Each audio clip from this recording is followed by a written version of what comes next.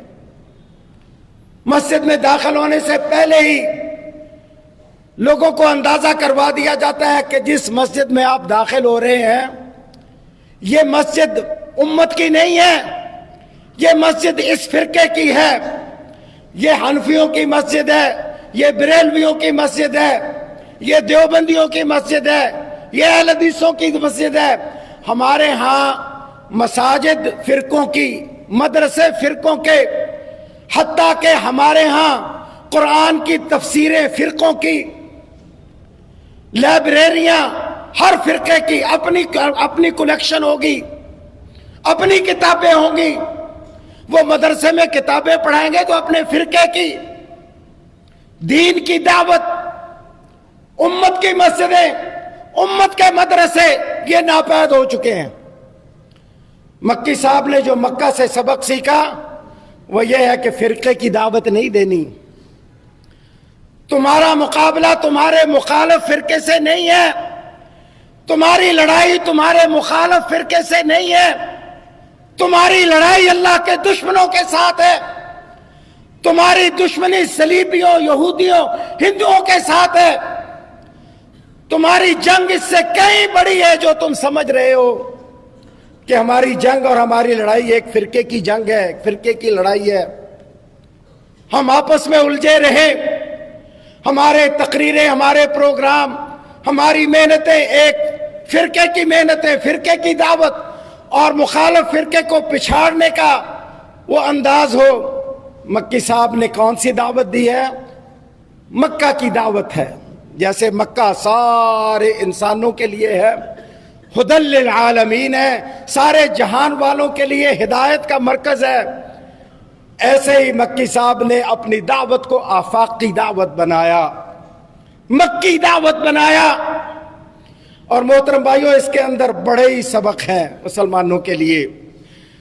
ہمارے نبی کی جو دعوت ہے وہ کسی فرقے کی دعوت نہیں ہے، ہمارے نبی کی جو مسجد ہے وہ کسی فرقے کی مسجد نہیں ہے۔ اصحاب الصفا کسی فرقے کے طالب علم نہیں تھے، جو یونیورسٹی اور جو مدرسہ میرے نبی نے بنایا وہ کسی فرقے کا نہیں تھا، وہ ساری امت کا تھا۔ تو دعوت امت کی، بات امت کی، مفادات امت کے، مسائل امت کے، چیلنجز امت کے، ان چیلنجز کا حل امت کی سطح پہ ہمارے علماء کو فرقہ واریت سے نکل کے اللہ کے دین کی دعوت امت کی سطح پہ دینا، امت کے اندر اتحاد اور اتفاق کی فضا قائم کر کے اپنے اصل دشمنوں کو پہچاننا، اصل دشمنوں کا مقابلے کے لیے اپنی امت کے لوگوں کو تیار کرنا، ہمارے علماء کا کام یہ ہونا چاہیے۔ چنانچہ آپ دیکھ لیں، عام طور پہ ہوتا یہ ہے، جو علماء فرقوں کی جنگ لڑتے لڑتے اس دنیا سے چلے جاتے ہیں، ان کے بارے میں ان کے مرنے کے بعد ان کے ساتھ محبت کرنے والے، ان کے ساتھ اعتقاد رکھنے والے رنجیدہ ہوتے ہیں، رو رہے ہوتے ہیں غم کے ساتھ، اور مخالف فرقے کے لوگ خوش ہو رہے ہوتے ہیں کہ جان چھوٹی۔ یہ لڑائیاں ڈلواتا تھا، لوگوں کو آپس میں لڑاتا تھا، فرقے کی دعوت دیتا تھا، ہمارے فرقے کو برا بھلا کہتا تھا، گالیاں دیتا تھا، اپنے معتقدین کو اشتعال دلا کے ہمارے خلاف کھڑا کرتا تھا، جان چھوٹی، دنیا سے چلا گیا۔ مکی صاحب دنیا سے گئے ہیں تو پاکستان میں کوئی فرقہ ایسا نہیں، کوئی گروہ ایسا نہیں جس نے مکی صاحب کے جانے پہ خوشی منائی ہو۔ مکی صاحب سب کے تھے، سب اس کو اپنا نقصان سمجھ رہے تھے۔ اور خوشیاں کون منا رہا تھا؟ انڈیا۔ خوشیاں کون منا رہا تھا؟ یہودی، اسرائیلی لوبی، صلیبی، مسلمانوں کے اصل دشمن ان اشد الناس عداوۃ للذین آمنوا الیہود والذین اشرکوا. اللہ نے قرآن مجید میں بتایا مسلمانوں اپنے دشمنوں کو پہچانو. تمہارے دشمن تم مخالف فرقہ نہیں ہے، تمہارا مقابلہ دوسرے فرقوں کے ساتھ نہیں ہے. اپنی سوچ کو بلند کرو، اپنی سوچ کو آفاقی بناؤ، امت کی سطح کی بناؤ. مکی صاحب کی دعوت میں امت کی دعوت آپ کو نظر آتی ہے. اور یہ محترم بھائیوں، یہ مکی دعوت ہے جو میرے نبی نے دی. میرے نبی کی دعوت آفاقی دعوت تھی، امت کی دعوت تھی، اسلام کی دعوت تھی، فرقے کی دعوت نہیں تھی، فرقے کی لڑائیاں نہیں تھیں. کیا صحابہ کرام کے درمیان اختلاف نہیں ہوتا تھا؟ کیا صحابہ کرام کے درمیان فقہی اختلافات ہمیں نہیں ملتے؟ آپ کتابیں اٹھا کے دیکھ لیں، بہت سے صحابہ کے درمیان فقہی اختلافات موجود تھے، لیکن انہوں نے ان اختلافات کو کبھی فرقے کا رنگ نہیں دیا. ان اختلافات کی بنیاد پہ کسی صحابی نے کبھی کوئی فرقہ نہیں بنایا. یہ نہیں ہوا کہ اس چیز پہ اختلاف ہے، ہماری مسجدیں الگ تمہاری مسجدیں الگ، ہمارے مدرسے الگ تمہارے مدرسے الگ. یہ اس بات نے مسلمانوں کو کمزور کیا ہے. اس بات نے مسلمانوں کو اس غلامی کا شکار کیا جس غلامی میں آج مسلمان زندہ ہے. ہم اتنے کمزور ہو گئے ہیں، اتنے کمزور ہو گئے ہیں. اللہ نے قرآن مجید میں ارشاد فرمایا تھا وَلَا تَنَازَعُوا فَتَفْشَلُوا وَتَذْهَبَ رِيحُكُمْ. تم نے اختلاف کیے، ایک دوسرے کے ساتھ لڑائیاں کی، ایک دوسرے کے مقابلے میں کھڑے ہوئے، تمہاری ہوا اکھڑ گئی، تمہارے دشمن تم پہ چڑھ دوڑے، تمہارے دشمنوں کا داؤ تمہارے اوپر چل گیا اور تم نے لوز کیا، تم نے شکست کھائی اس وجہ سے کہ تم آپس میں لڑے. اللہ اکبر. اور ان آیات پہ اگر آپ غور کریں تو یہ آیات کہاں نازل ہوئی تھیں؟ یہ میدان احد میں جو ہوا تھا نا، اس پہ اللہ نے یہ آیتیں نازل فرمائی تھی. میدان احد میں، میدان احد میں بھی سوچ کا اختلاف پیدا ہو گیا تھا. وہ بات جو نبی نے کہی ہو وہ اٹل ہونی چاہیے، آخری ہونی چاہیے. اللہ کے نبی نے کہا تھا کہ جنگ کے دوران کچھ بھی ہو جائے، ہم فتح یاب ہوں یا ہماری بوٹیاں پرندے نوچ رہے ہوں، تم نے اس درے کو نہیں چھوڑنا. اس درے کی حفاظت پہ جن کو مامور کیا تھا انہوں نے ان کی ڈیوٹی لگا دی کہ یہاں سے نہیں ہلنا. اللہ اکبر. اب ایک طرف نبی کا پیغام ہے، ایک طرف نبی کا فرمان ہے، واضح حدیث موجود ہے، واضح نبی کا فرمان موجود ہے، اور دوسری طرف کیا ہے؟ اپنی رائے، اپنی فقہ، اپنی بات. تو جب جنگ کا آغاز ہوا، اللہ نے مسلمانوں کو غلبہ دیا. کافر جو ہے وہ بھاگنے لگے، اپنا سامان چھوڑ کے، اپنے لوگوں کو چھوڑ کے بھاگنے لگے. تو وہ مال غنیمت پڑا ہوا نظر آیا کہ یہ تو بھاگ گئے. تو جو درے پہ کھڑے ہوئے تھے انہوں نے کہا کہ مسلمان جیت چکے ہیں، یہ مال سامنے پڑا ہے مال غنیمت، چلو درے کو چھوڑ کے یہ مال جمع کرتے ہیں.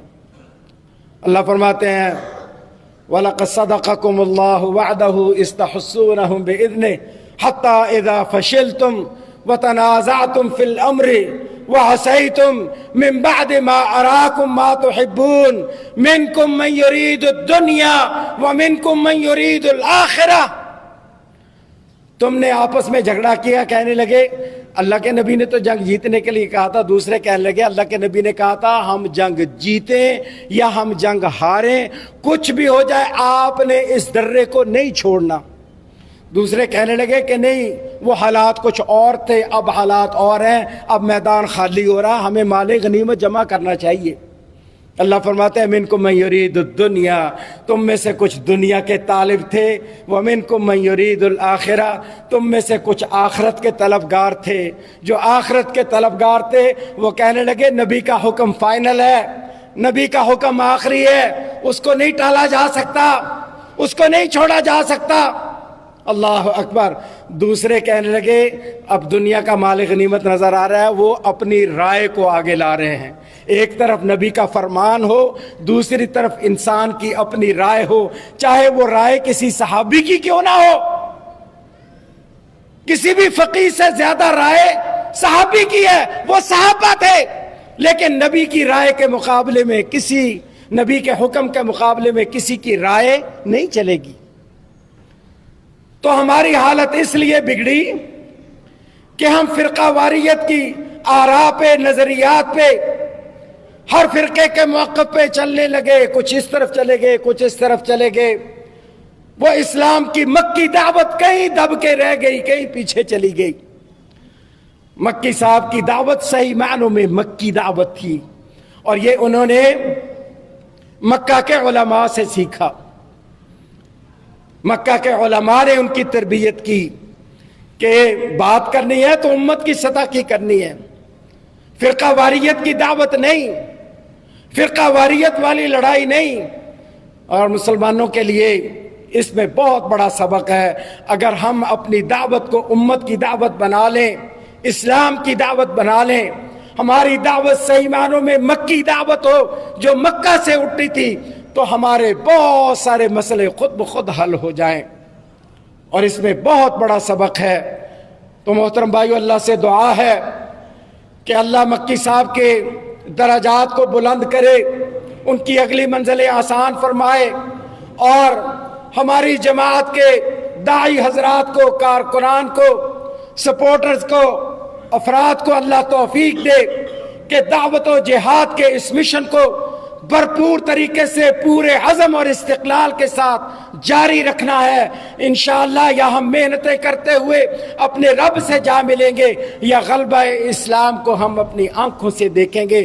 دونوں صورتوں میں مسلمان کے لیے کامیابی ہی کامیابی ہے۔ اللہ ہمیں اس محنت کو، اس مشن کو جاری رکھنے کی توفیق دے۔ اقول قولی ھذا واستغفر اللہ لی ولکم۔